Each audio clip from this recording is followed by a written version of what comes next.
জেলা জেলা জেলা চাই, 1 2 3 4 কিশোরগঞ্জ নো মোর, এই স্লোগানে কাঁপছে পুরো শহর।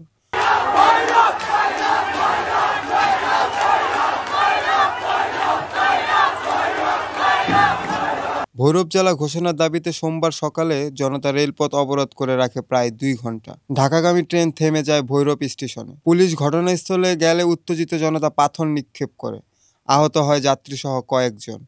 এর আগেও মহাসড়ক অবরোধ করে আন্দোলনকারীরা জানিয়ে দিয়েছিলেন, দাবি আদায় না হওয়া পর্যন্ত আন্দোলন চলবে। আগামীকাল নৌপথ অবরোধ ঘোষণা দিয়েছেন ভৈরববাসী। ভৈরববাসীর কণ্ঠে এখন একটাই স্লোগান, ভৈরব জেলা চাই।